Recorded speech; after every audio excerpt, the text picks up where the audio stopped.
Queridos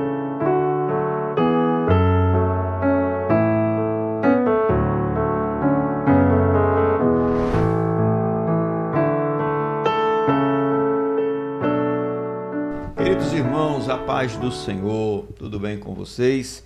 Desejo que a bênção do Senhor esteja sobre a sua vida e de toda a sua família. Eu sou o presbítero Josué Batista e você está conosco no canal Bereano Pentecostal, canal voltado para o estudo da Palavra de Deus e para o desenvolvimento da vida cristã. Aqui você encontra conteúdos para a sua edificação. Por isso eu te peço desde já que deixe o seu like, que deixe um comentário neste vídeo. Pode ser a sua saudação com a paz do Senhor, pode ser uma sugestão, uma pergunta. Também eu te peço que você compartilhe este vídeo com mais pessoas e assim você estará abençoando este trabalho que estamos fazendo. Estamos aqui semanalmente para o estudo das lições da Escola Bíblica Dominical e hoje estamos aqui para o estudo da lição de número 10. E contamos hoje com a presença, a participação do nosso amigo presbítero Jacques Cleison, que pela primeira vez está aqui presente conosco no canal, nos dando a honra de também ministrar uma das lições. E eu quero pedir ao nosso irmão para que ele saúde os queridos ouvintes, os nossos irmãos que nos assistem, para logo em seguida nós fazermos o estudo da lição. Amém, pastor José, obrigado pela oportunidade, né? Prazer, uma honra poder estar aqui com meus irmãos que vão estar ouvindo e assistindo esta mensagem. É um prazer para nós, né? Uma honra para todo o campo, né? Ter a felicidade de participar de um programa como esse, que nós cremos que vai crescer cada vez mais. E sou o presbítero Jacques, me congrego lá no setor H, né? Com o pastor Vanderlei. E eu quero dizer para meus irmãos que sejam edificados. Deus tem uma palavra para vocês. Eu costumo dizer, pastor José, que enquanto a gente está em casa preparando uma mensagem, a gente está como um padeiro, preparando pão. Mas quando a gente está para servir, a gente está como garçom. Então eu quero ser o garçom para todos vocês esta noite. Amém? Amém, irmão Jacques. A gente que agradece, né, a sua colaboração e de todos que têm vindo aqui, que têm ajudado o canal. Vamos ao estudo? Vamos. Amém? Então, o título da nossa lição, a lição de número 10, o pecado corrompeu a natureza humana. O texto áureo é: porque todos pecaram e destituídos estão da glória de Deus. Romanos capítulo 3, versículo 23. Texto bastante conhecido de todos. A verdade prática nos diz: o pecado é um elemento real na vida de todas as pessoas desde o ventre materno. E a leitura bíblica em classe, ela encontra-se no livro, primeiramente, de Gênesis, capítulo 3, versículos 1, 6 e 7, e também Romanos, capítulo 5, versículos de 12 a 14. Vamos aos objetivos da lição, que são os seguintes. O primeiro, explicar a doutrina bíblica do pecado e sua extensão. O segundo, mostrar a heresia que nega o advento do pecado. E o terceiro, pontuar o perigo dessa heresia para a vida do crente e da igreja. Bom, Jacques, nós estamos agora indo para a nossa introdução e eu quero lhe trazer a seguinte questão. A presente lição, ela pretende mostrar, né, nos apresentar a origem do pecado e a dimensão com que ele atingiu a humanidade, né? Mas há uma questão prévia que nós precisamos, antes de entrar aqui nessa discussão, sobre uma definição. Na minha percepção aqui, eu não vi uma definição, né, assim bem clara, explícita, né, de pecado. O que é pecado, né? Como é que a gente pode definir isso? Como é que a Bíblia nos fala sobre essa questão? Amém. Para o pastor José e para todos que vão estar acompanhando, vendo, eu vou dar essa explicação aqui, mas é preciso, pastor, a gente fazer de imediato, né? A gente fazer uma perícope do texto, né? O que seria? É a gente analisar o texto de Romanos capítulo 3, versículo 23, respondendo também a pergunta, dentro do seu contexto geral, né? Porque, por exemplo, Romanos 3, 23, textuário diz: porque todos pecaram e destituídos estão da glória de Deus. Mas aqui está explícito no texto o pecado. Mas está de forma implícita no texto. O que é implícito? É aquilo que está no texto de forma subentendida, mas não está exposta de forma explícita, né? Declarado. É a questão da hereditariedade do pecado, da transmissibilidade do pecado, como é chamada. Não está explícito no texto, apenas o pecado em si. O que é pecado, irmãos? Pecado é tudo aquilo que é contrário ao caráter santo, justo, moral e ético de Deus, ou ao caráter divino. A palavra pecado, contextualizando, essa palavra vem de uma palavra grega, aliás, de várias palavras gregas. Para você ter ideia, eu estava analisando, pastor José, que no hebraico existem 3 termos hebraicos para o pecado. Classificações diferentes, né? Distinções diferentes. E no grego existe 8 palavras ou 8 termos grego, né? E nós estamos estudando aqui hoje uma das doutrinas, né, da teologia sistemática, que é a armatiologia, que vem de 2 termos grego, amártia, que vem de impureza, de erro, de desvio, e logo ologia, que vem de estudo, que antes era estudo sobre o pecado. Agora esse termo logo, né, foi mudado para ciência. Então se tornou uma ciência, né, um estudo sobre o pecado. Para a gente ter ideia, pecado é o quê? Pecado é errar o alvo. E as palavras, tanto gregas como no hebraico, para pecado, se aplica tanto ao sentido do ato em si, a prática do pecado, como aos pensamentos, sentimentos, à vontade, como também à condição, né? A tendência, a inclinação do homem, à sua natureza decaída, adâmica e pecaminosa. E nós podemos entender aqui, já de imediato, sobre a hereditariedade ou a transmissibilidade do pecado. É só uma observação, quando no contexto aqui de Romanos 3:23, né, fala no seu contexto, Paulo está explicando e expondo aqui, no caso, a relação entre o pecado e os homens, entre a relação do pecado com os judeus, os gentios, e ele vai citar os gregos e também os bárbaros. Ele iguala, logo aqui no capítulo 3 de Romanos, a gente contextualizando isso aqui, ele iguala todos os homens, né, ou toda a humanidade, quer seja judeus, gregos, gentios ou bárbaros, todos estão sob ou debaixo, dependendo da versão, do pecado, da sentença de morte, do pecado da separação de Deus e da cédula, da dívida do pecado. Romanos capítulo 3, versículo 9. Quando aqui diz assim: pois que somos nós mais excelentes? De maneira nenhuma, pois já dantes demonstramos que tanto judeus como gregos todos estão debaixo do pecado. Interessante, pastor Josué, falar que essa palavra demonstramos aqui no grego, no original, é uma palavra que quer dizer, no original, proaite almai, que significa já cobrados. Ou seja, o pecado do homem, ele tem um salário, mas esse salário ele é cobrado do homem, né? Diz que o salário do pecado é a morte. O homem peca, pratica o pecado, mas será cobrado. É um termo jurídico, na verdade, esse que Paulo usa aqui, em capítulo 3, versículo 9, é um termo jurídico para pessoas que são previamente indiciados ou indicados por terem cometido algum tipo de delito. Então, isso é um texto sobre a questão do pecado, respondendo à pergunta. Romanos 3, 23, quando usa aqui o termo debaixo, a palavra debaixo vem do grego, é upo, que é outro termo também grego e jurídico, que significa debaixo do poder, debaixo do domínio, debaixo do controle, da vontade e do governo de alguém ou de algo. O que Paulo tinha em mente era justamente isso. Toda a humanidade, o homem, debaixo do domínio, do governo, da autoridade, do pecado. Amém? Amém. Pronto, né? O senhor trouxe aqui o que realmente eu acho que serve de complemento à lição e de introdução. Nós precisamos ter essa definição. Então, a palavra pecado, assim, em resumo, né? A definição dela, conforme você disse, é errar o alvo. Né? Aquilo que não acerta o alvo. O alvo, é claro que é o alvo da vontade de Deus. Né? Uhum. Deus manifestou a sua vontade e o homem, ao praticar algo diferente, ele está errando este alvo de Deus. Né? Muito bem, nós vamos agora, meu querido, aos pontos da nossa lição, e o primeiro ponto trata sobre a doutrina bíblica do pecado e sua extensão. Né? Nós vamos trazer a seguinte questão: como se originou o pecado no mundo e também quais suas consequências, as consequências do pecado para o ser humano, né?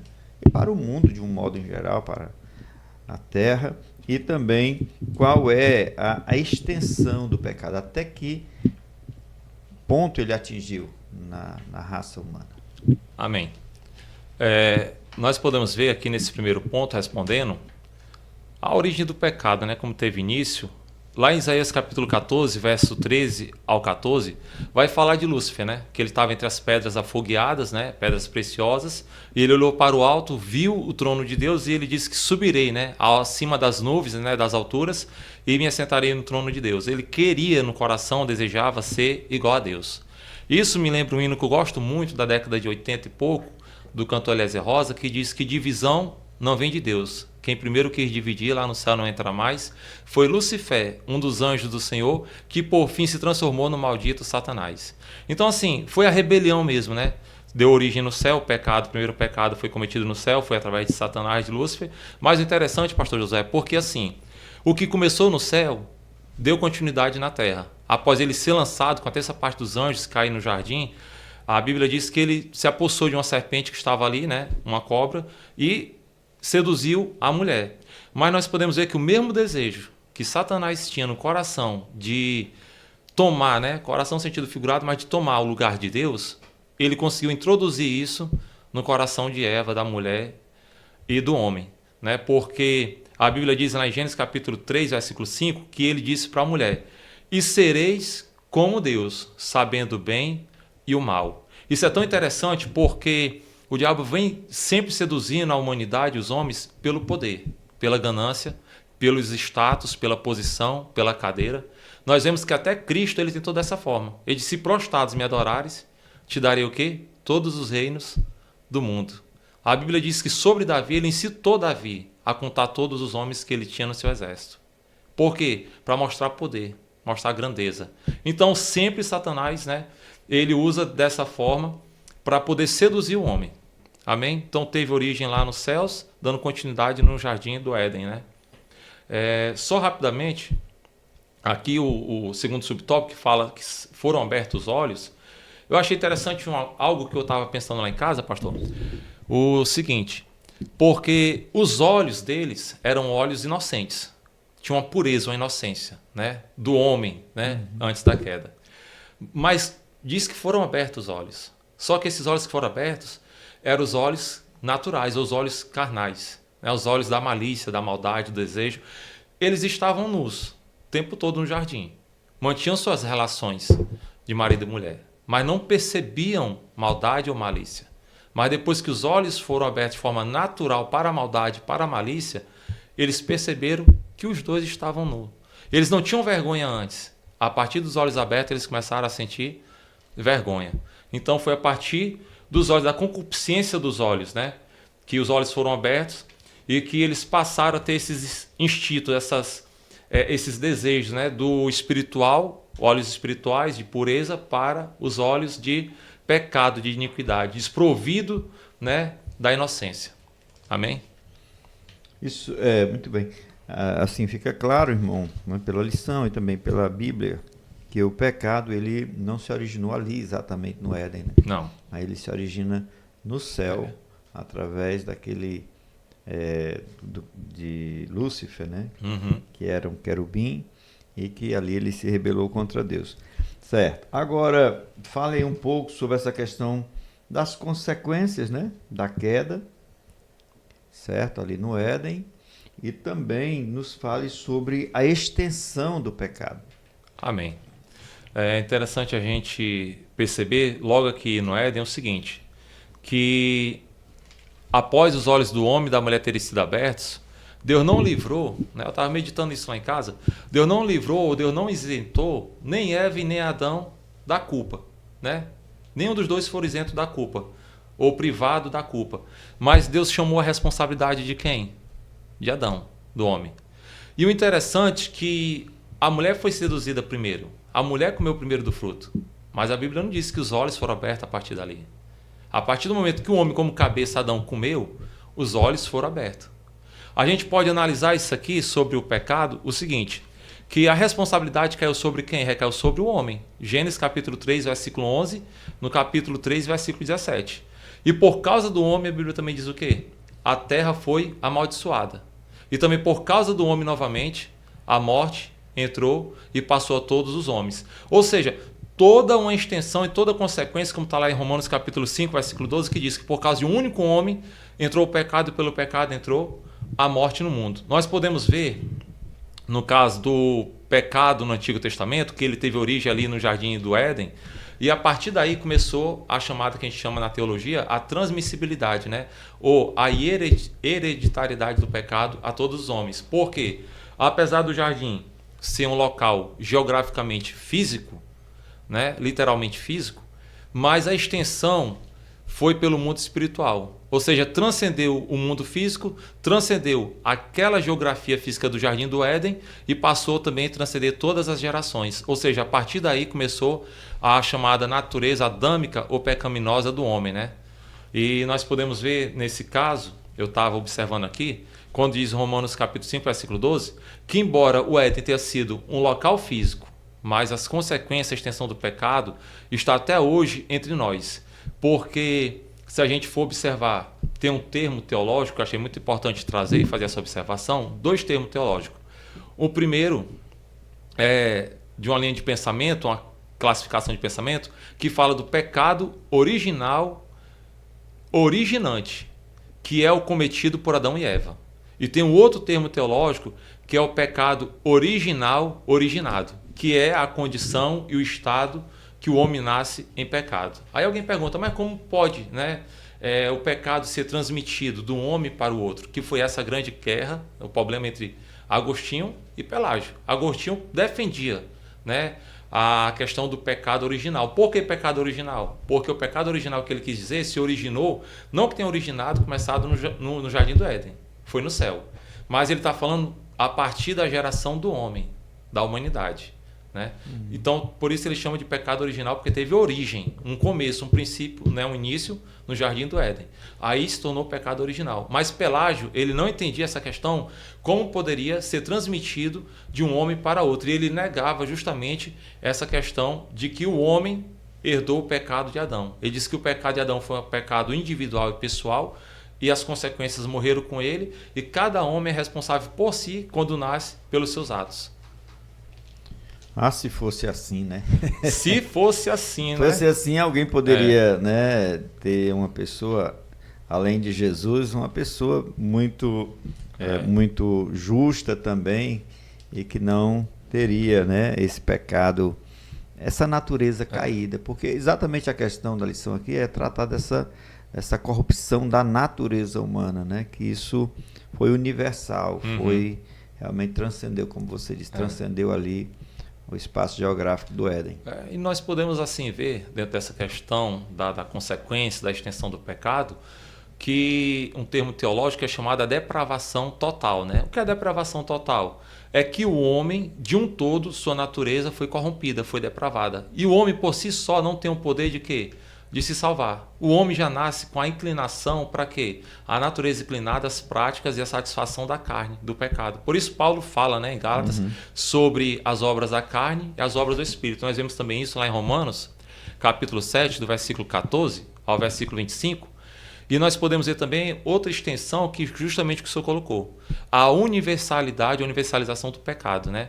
O pecado ele ganhou uma dimensão universal, ou seja, atinge a todos os homens. Assim como a expiação de Cristo ela é ilimitada e é universal, também o pecado foi algo que ele foi universal. Isso está lá no Salmo 51, versículo 5, quando o próprio salmista ele fala sobre os seus pecados pessoais, na sua confissão, né, após ter sido repreendido por Natã, e também lá em Isaías 53, versículo 6, quando Isaías ele fala que todos nós andávamos desgarrados, como ovelha, né, sem pastor. Então isso mostra a universalização do pecado.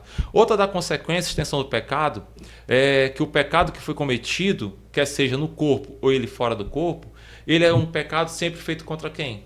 Contra Deus. Porque ele mostra uma rejeição da vontade de Deus. Né? Isso está lá em Salmo 51, versículo 4 e Romanos 8 e 7.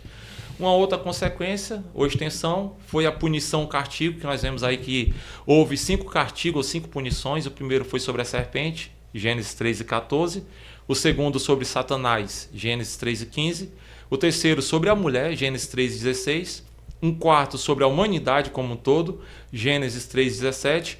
E um último sobre a própria terra amaldiçoada, em Gênesis capítulo 3, versículo 18. Então a extensão do pecado, ele se estende a todas as pessoas, a toda a humanidade em sua totalidade, corpo, alma e espírito, né? Isso não quer dizer também, uma coisa que eu achei interessante pontuar, porque eu não vi o autor colocar aqui, que isso quer dizer que todo homem, pela depravação total do pecado, né, ele nasce, digamos assim, sem consciência, uma consciência moral?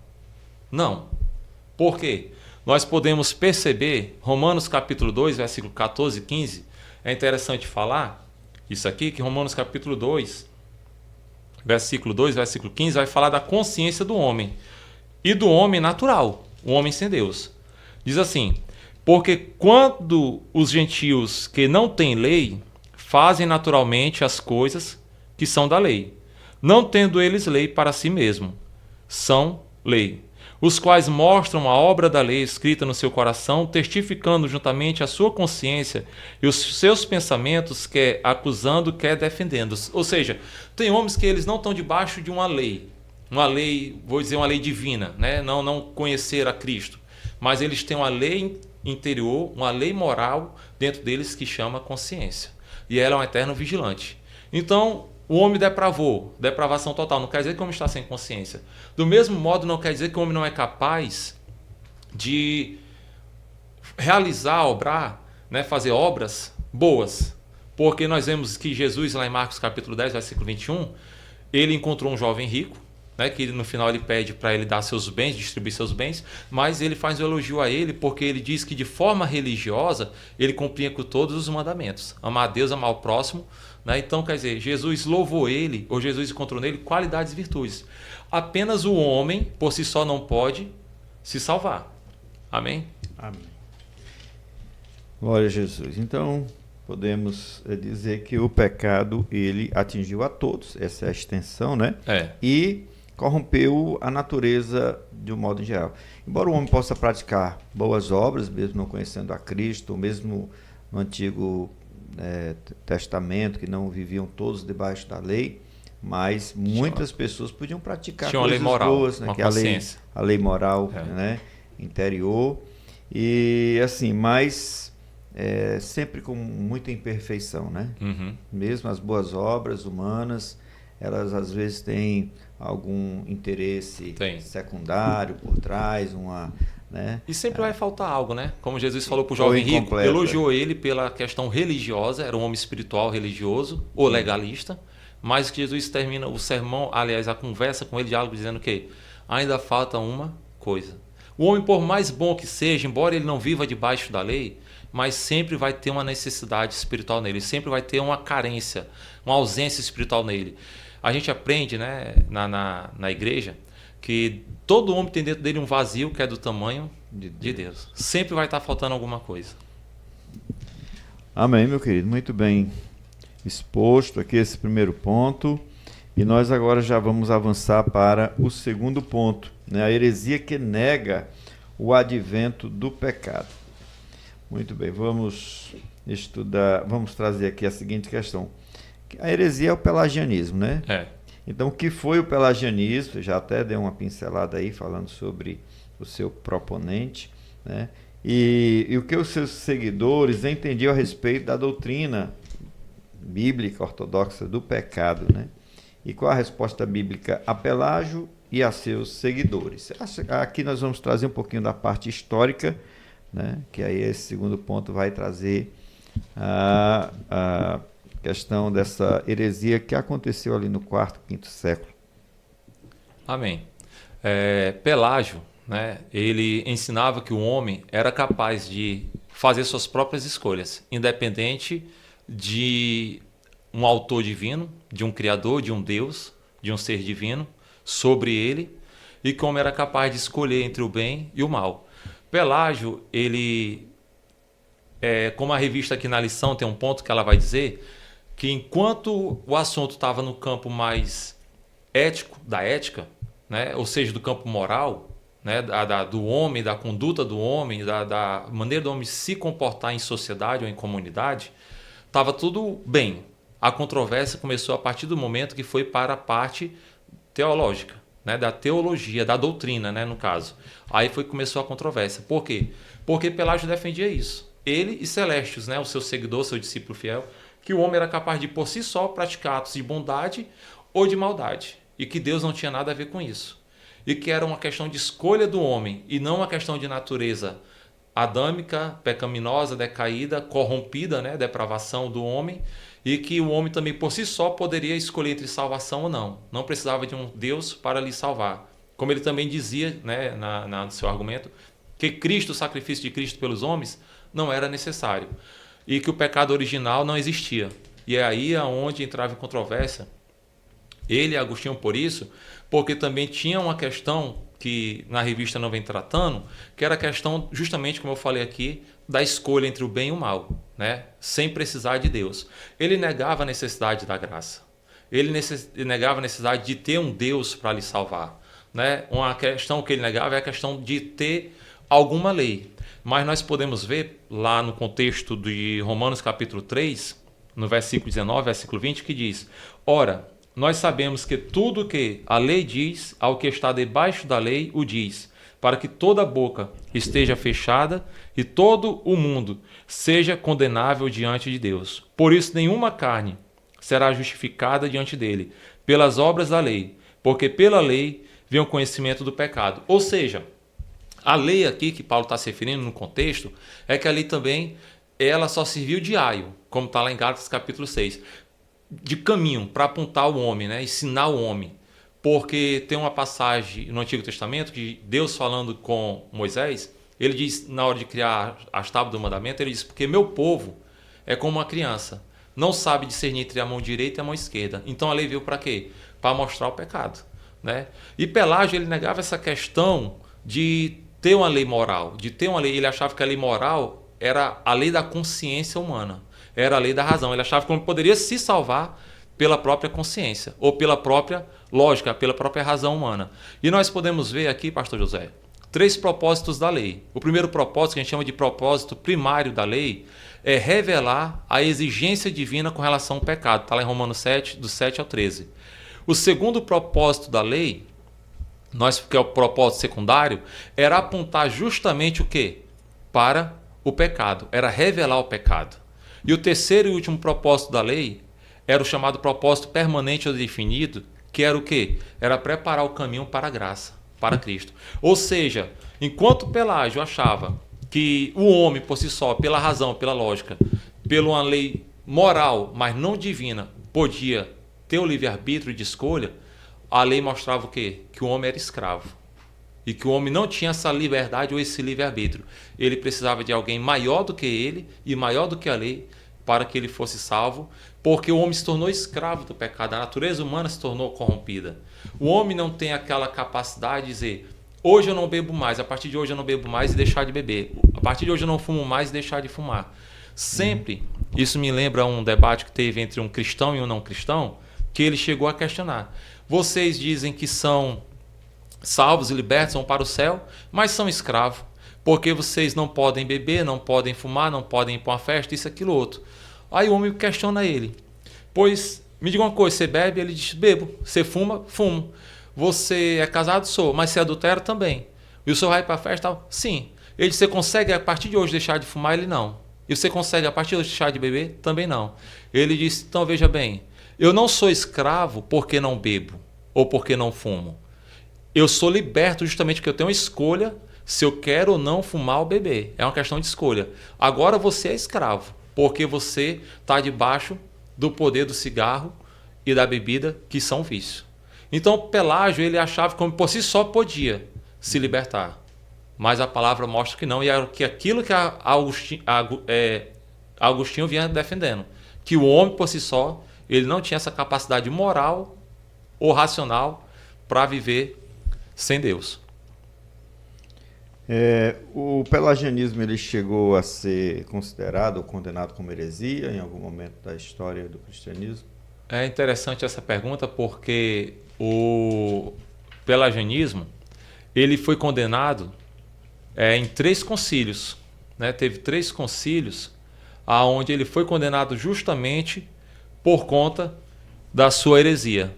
No caso, ele teve o primeiro concílio, que foi o concílio chamado de Cartago, né? Em 418. Aí teve um segundo, chamado de Éfeso, em 431. E teve um terceiro também, chamado de Orange II, que foi em 529. E ainda, se eu não me engano, tem mais um ou mais 2, no qual também ele foi condenado.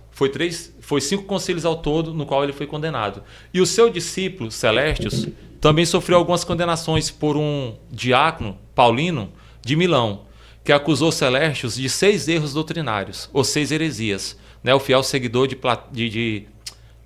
Pelágio, né? Que o primeiro erro doutrinário que Paulino, de Milão, acusou ele foi a respeito da criação de Adão, que ele dizia, no caso Celestius, né, que Adão foi criado mortal e teria morrido mesmo que ele tivesse ou não comido do fruto do pecado.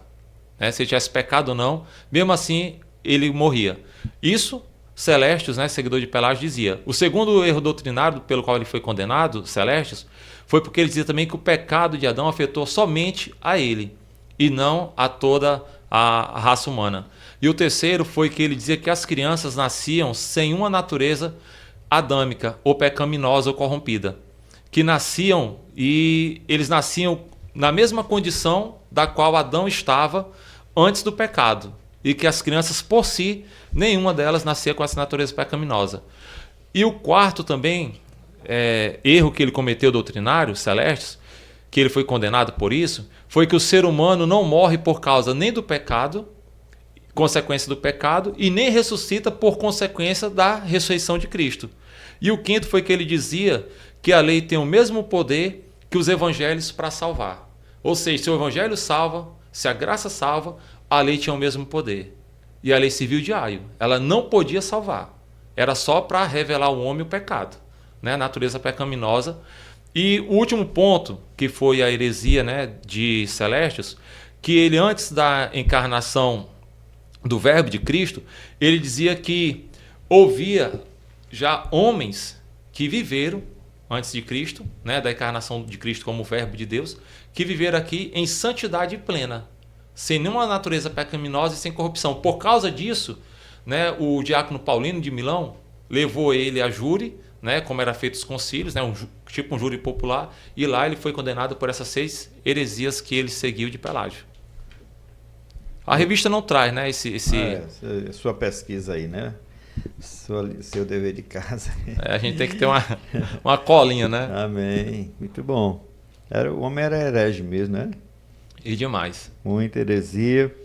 E a gente precisa, a igreja hoje, irmão, precisa conhecer, né, essa parte da história, porque uma das coisas que nos faz não repetir os erros do passado, porque essas heresias elas sempre se revestem, se renovam, né? Vem com novidade, com nova forma, com nova roupagem, e a gente precisa conhecer a história. Somente quem ensina a palavra, quem prega, quem é pastor, ministro, precisa conhecer para que possa evitar, né?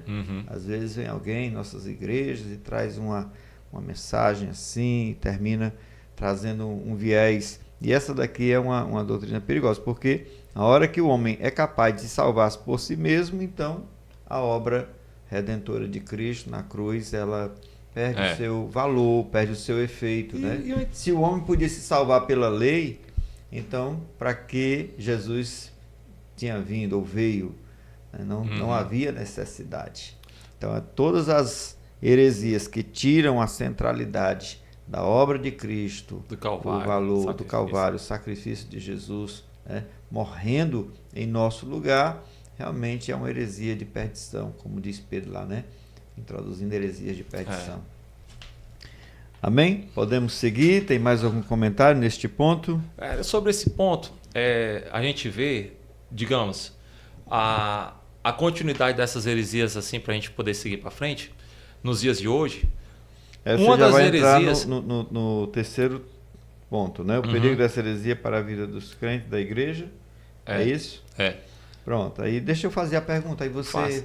faz o comentário, certo? Você já traz. Então, o perigo dessa heresia para a vida do crente e da igreja, não é? Nós queremos perguntar assim, que segmentos religiosos, ditos cristãos, nos dias atuais, eles apresentam esse viés pelagiano, né, em suas doutrinas e qual a importância da gente conhecer bem as doutrinas bíblicas e de nossa igreja? Respondendo tudo isso, nós podemos ver, por exemplo, tem um segmento religioso que é chamado humanismo secular. A lição eu procurei, mas não achei, né? A não sei que eu passei por cima e não observei, mas não vi aqui, né, na lição, Mas não humanismo é doutrina, secular. não é uma... É uma doutrina, né? Uma religião. Aonde eles ensinam o quê? Que o homem também, assim como Pelágio, é capaz de por si só escolher entre o bem e o mal, né? E que não depende de Deus. E que por si só ele é capaz de alcançar qualquer felicidade. É um pouco parecido com a teologia da prosperidade, que não deixa de ter também um viés ali pelagiano. Porque se a gente for analisar a teologia de Pelágio, o que era? Era uma independência de Deus. Né? O homem não depende de um Criador, não depende de Deus para algumas coisas na vida. E a teologia da prosperidade, ela traz um viés pelagiano. Quando diz que o homem, por si só, pelas obras, ele consegue tudo o que ele quer. Ou seja, se o homem que segue essa doutrina da prosperidade, ele chegou no auge, no apogeu de uma glória humana do homem, de prosperidade, entra a questão da meritocracia. Ele de imediato exclui quem? A divindade, exclui Deus, né? Acho que foi o esforço dele, o estudo dele, o intelecto dele, a razão dele, e Deus fica de fora. Então, todo ensinamento que vem com esse viés de independência de Deus já tem uma doutrina maligna ali por trás, pelagiana. O homem sempre está buscando, alguns, né, viver uma vida independente de Deus, né, excluir Deus, né, da sua vida. Agora, nós vemos aqui que a lição fala sobre os mormons, né, o mormonismo. O interessante, para quem não conhece, eu já fui mormon, né, já fui da igreja de mormon, batizado na igreja de mormon, e aquela que tem aqui, né, na praça ali do Banco do Brasil, né, eu era de lá. Então, fui de lá há alguns anos. Eu fui batizado naquela igreja, né? Lá tem um batistério dentro da igreja. E a gente se batiza pelos mortos, né? A gente se batiza, no caso, eu me batizei por um avô meu que já tinha morrido, para garantir a salvação dele. E cada um da minha família, meus irmãos, se batizaram por alguém que já tinha também falecido para garantir a salvação deles. Na doutrina dos mormons, eu tenho até hoje as bíblias lá em casa, de mormons, que não são bíblias, são livros de mormon. Na capa tem dizendo logo o quê? Outro evangelho. E o que Paulo fala lá em Gálatas? Ainda que um anjo trazido do céu traga outro evangelho, anuncie outro evangelho, seja anátema. E a chamada Bíblia, que é o livro de Mormon, tem assim, outro evangelho. E uma das coisas que ele defende, pastor José, muita gente não sabe, é que como Deus é hoje, um dia um homem também será. E que como Cristo foi como homem, nós somos hoje. Mas eles têm uma visão de que Cristo era um homem e se divinizou. Ou deifificou, né? Virou uma divindade. Deusificou. E que o homem também vai ser da mesma forma. Eles também negam uma questão que muita gente não fala de forma aberta, mas essa questão da dependência de Deus. Porque o Deus que eles pregam não é o mesmo Deus da Bíblia. Ou o Cristo deles não é o mesmo Cristo. Eu digo por ter sido lá de dentro muito tempo, né? Praticante mesmo. Então, o perigo Depois dessa... você tem que vir contar esse testemunho, rapaz. Como você saiu, né, desse movimento. Então isso assim é um perigo, né, pastor José? Para quem? Para todos nós, né? Para todos nós, ou para todos aqueles que não se atentam à palavra de Deus. Não buscam, né? Por isso que eu digo, uma coisa que é interessante é conhecer a palavra. Um dia na escola dominical a gente estava falando sobre seitas e heresia e eu que estava dando a aula, e eu disse, olha, na sala de aula para os irmãos e irmãs, se você percebe que a sua capacidade em termos de conhecimento bíblico é pouco, quando chegar alguém batendo na sua porta, não atenda. Ou seja, educado de que está ocupado, está fazendo alguma coisa, sem precisar mentir, né? Mas não atenda. João, né, o apóstolo João, ele vai dizer em uma das epístolas dele que há um grupo de pessoas ou de irmãos que a esse não devemos nem o quê? Saudar. Nem sequer saudar, cumprimentar. Quanto mais o receber. Esse é o perigo. Se eu não tenho um conhecimento, um preparo, eu vou evitar um embate ou um confronto, porque ali é um abismo E a Bíblia diz que um abismo chama outro abismo. Certo? Então a gente deve procurar conhecer as Escrituras. É o que o Senhor sempre diz, né? Que o homem deve procurar conhecer as Escrituras porque falam ou revelam sobre a pessoa dele. Amém? Amém. Então, concluiu aí o terceiro ponto. Já. Então, nós temos alguns movimentos, de acordo com o comentarista aqui, o escritor da lição, né, o pastor Ezequiel Soares. Aí ele cita, só reforçando aqui, complementando, certo? Essas ideias estão ainda hoje, né, nas religiões reencarnacionistas, que negam a queda do Éden, nas doutrinas que pregam a reencarnação. Exatamente, a reencarnação é para que o homem volte, né, tenha uma nova chance para se aperfeiçoar, corrigir os erros da vida passada, né? E isto também uma meritocracia, é uma autorredenção, negando, portanto, aí o pecado transmitido, né? E também a obra de Cristo. Aí ele fala do movimento ciência cristã, que é outro que nega a existência do pecado. O mormonismo, que você trabalhou muito bem, que nega, né? No mormonismo, a transgressão de Adão não passou para a raça humana, cada pessoa é responsável somente pelos seus próprios pecados, né? E ele cita aqui esses movimentos principais. E agora, nesse segundo subponto aí, irmão, queria só que você falasse sobre o perigo, né, de a gente, dos crentes, muitos crentes serem ingênuos, inocentes e não conhecerem as doutrinas. Qual o perigo disso? Qual o risco? Pastor José, eu costumo dizer o seguinte, deixa eu só ver se eu tenho aqui, às vezes eu faço algumas anotações para cultos de doutrina na Bíblia, mas eu costumo dizer o seguinte, que se a pessoa realmente ela sabe conscientemente que ela não está preparada para, sim, o que você já disse, né? Para debater com alguém, fuja. É o conselho que o apóstolo João deu, né? O apóstolo João, lá em uma das suas epístolas, ele diz que nem o saudeis pela rua ou não o recebais em casa. Interessante que tem uma frase que foi dita que todo ensinamento que contradiz as Escrituras e que não procede de Deus, né? Tem um autor, não estou lembrado quem foi, que ele disse que todo ensinamento que contradiz as Escrituras não procede de Deus. E um outro, ele disse o seguinte, que qualquer ensinamento que não se enquadre nas Escrituras deve ser rejeitado, mesmo que faça chover milagre todos os dias. Aí tem como demais uma frase de um outro teólogo, que ele diz o seguinte, que o que importa é o que as Escrituras diz e ensina, e não o que você acredita, né? A gente deve ter essa consciência. Hernando Dias Lopes, ele disse uma frase que eu acho muito linda, célebre essa frase dele, que ele diz que o maior problema da humanidade hoje, em termos de igreja, é o analfabetismo bíblico. Né? E tem um outro que ele diz, um outro teólogo, ele diz o seguinte, que se Jesus viesse hoje, ele não limparia mais os templos, como ele fez com os fariseus, expulsou, né, os cambistas, né, os negociadores.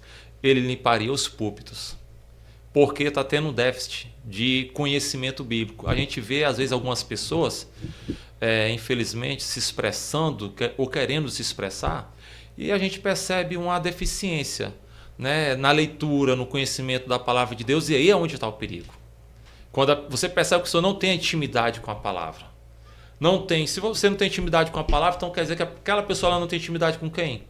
Com o autor da palavra. Se ela não tem intimidade com a Bíblia, não desconhece a Bíblia, como é que ela conhece o autor? Quem inspirou a Bíblia? Há uma incoerência, né? Com certeza. Não tem como não dizer isso, né? Então, é isso que eu tenho a dizer sobre esse ponto, né? Amém, amém. Muito bem, meu querido, graças a Deus, creio que foi satisfatório aqui, né? Todos esses comentários que o senhor trouxe aos pontos, ao assunto como um todo. E eu queria só destacar uma questão, né, de que apesar de que o pecado corrompeu a natureza humana, mas a imagem de Deus no homem, ela não foi apagada. É importante a gente, né, destacar isso, né? Ela permanece, só que é como uma imagem borrada, desfigurada, e Quando Jesus Cristo ele traz ao ser humano essa redenção, essa reconciliação com Deus, essa imagem ela começa a ser restaurada através da nova natureza em Cristo, né? E aí nós vamos nos tornar semelhantes a Cristo, e aí a imagem de Cristo ela vai ser realmente aperfeiçoada em nós, e nós vamos realmente chegar à estatura de varão perfeito, né? À estatura de Cristo.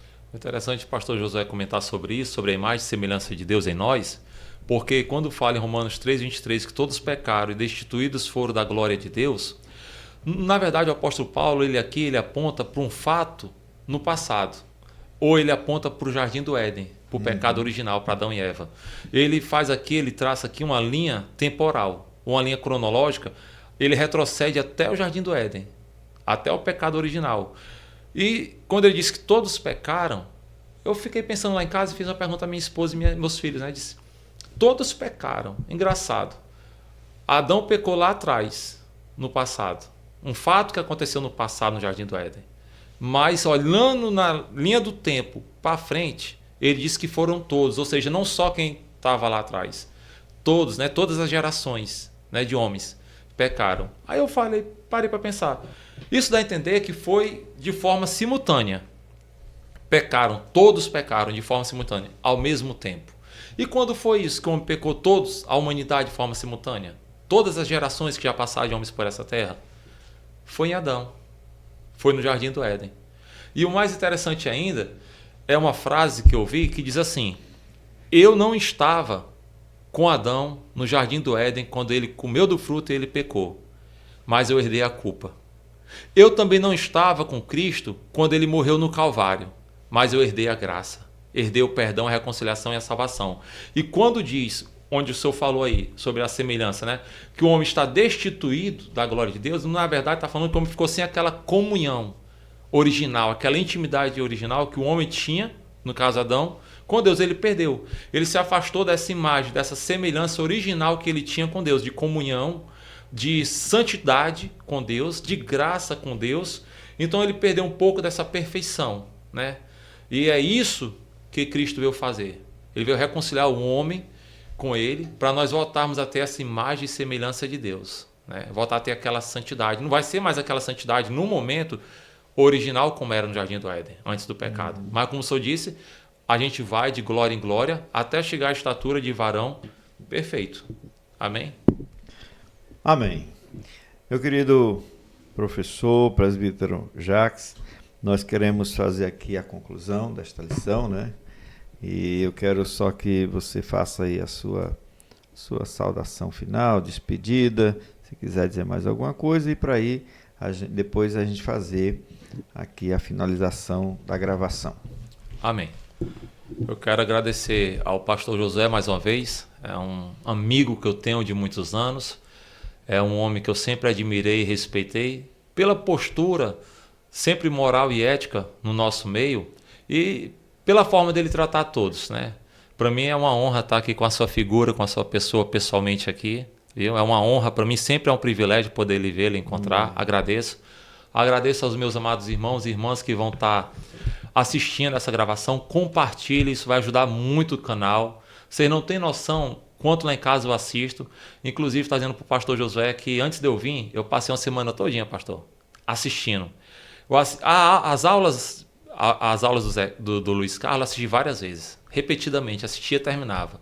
Né? A última que teve agora, assisti mais de 3 vezes. Assisti do começo ao fim, para ver, né, o padrão, o sistema aqui, assistia. É tanto que ontem eu postei até um vídeo, né, no Instagram, era 3h18 da madrugada, eu sentado, né, sempre que eu vou dar aula, eu não durmo. Isso já tem mais de 17 anos como professor de escola dominical, eu não durmo do sábado para domingo. É um propósito que eu coloquei no meu coração e Deus tem honrado até hoje. Eu passo a madrugada todinha em leitura da palavra e oração. Por isso que ontem de madrugada eu estava lendo, né? Até postei o vídeo, né? Eu estava lendo justamente com vários livros, vários dicionários, né? Comentários bíblicos lá em casa. E eu recomendo, você que é professor ou você que quer conhecer mais de Deus, tire um tempo da sua vida em oração e jejum, porque isso o Senhor ensinou, né, a nós. Oração e jejum. Não basta só ler e conhecer, né? Tem que se aprofundar no espiritual também, na oração e no jejum. Então, a Bíblia diz que crescer na graça, né? E no conhecimento. Amém? Amém, irmão. Agradeço aí as palavras elogiosas a meu respeito. Fico muito honrado, agradecido. Agradeço pela sua presença aqui, a sua contribuição muito valiosa, certo? Agradeço primeiramente ao nosso Deus, né? Que nos deu a oportunidade de estar fazendo Glória esse a trabalho. Agradeço aos irmãos que estão aí do outro lado da sua tela também, assistindo, dando esta honra a nós. É uma honra que você nos dá assistir o nosso conteúdo. Eu sei que há muitos vídeos na internet sobre a escola dominical, o estudo das lições, e quando você nos dá escolhe assistir os nossos vídeos, você está realmente nos abençoando. Portanto, que Deus te abençoe. Mais uma vez, deixa o seu like aí, por favor, deixa a sua saudação, não custa nada, a paz do Senhor, a gente vai responder para você também a paz do Senhor, amém? E assim nós vamos estar ajudando esta obra a crescer. E até a próxima, em nome de Jesus.